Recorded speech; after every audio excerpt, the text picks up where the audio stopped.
Greece is a pretty safe country in general, but like every big city in the world, Athens has a real pickpocketing problem. So in today's video, I'm going to tell you how they usually operate and what you can do to prevent it from happening. Alright, so the metro is where the majority of thefts occur. One common technique is they come and talk to you asking for directions, usually in a foreign language, knowing that this will overwhelm you a bit, and this is of course a distraction, during which another guy is busy grabbing stuff from your bag or your pockets. So if someone comes to you and starts talking in a very insistent and overwhelming way, you know what might be about to happen, so be super alert of what's happening around you. Another trick of theirs is intentionally dropping something on the ground, whether it's part of your stuff or theirs, so that you bend over to get it, which allows them to grab what's in your back pockets very easily. So again, if this happens to you, before leaning down, have a look around you in order to assess the situation and make sure you got no valuables in your back pockets. Another technique they like, and this is for me the most insidious one,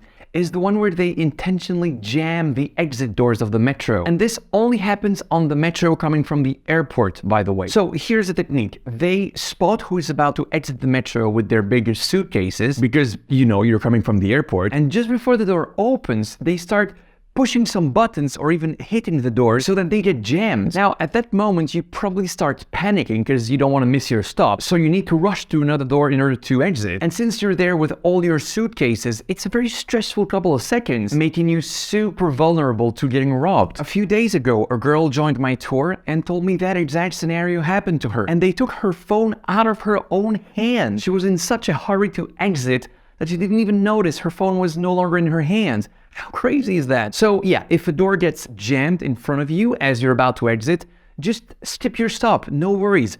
Go far away from those guys, exit at the next stop, and then take the metro back to where you were supposed to exit. Better lose 15 minutes than a phone or a wallet. So all of this was for the metro, but that's of course not the only place pickpockets are operating. Monastiraki Square is one of the big hubs. Same for Syntagma Square, especially during the changing of the guard, and the top of Lycabettus Hill. Basically any spot with dense crowds. And then there's also the technique of the map for tourists eating at restaurants. They spot who has left their phone or wallet on the table, and they come to you, put their big map on top of your valuables. They start asking for their way, and next thing you know, your phone is gone. So what can you do to avoid all of this? Well, it's pretty simple really. First, only carry with you what you absolutely need. All the rest stays at the hotel, especially your passport, which you definitely don't want to be losing abroad. And secondly, don't carry any valuables in easily reachable areas. So nothing in your open pockets, nothing in your hands unless you really need it. And if you carry a backpack or a purse, it should always be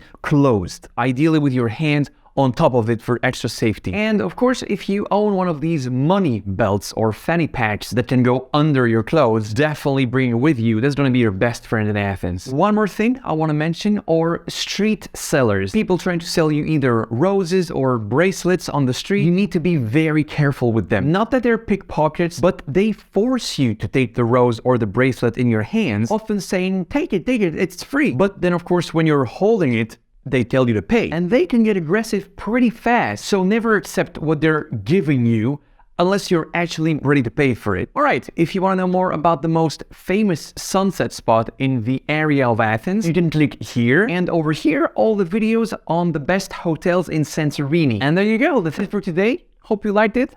See you in the next one. Bye.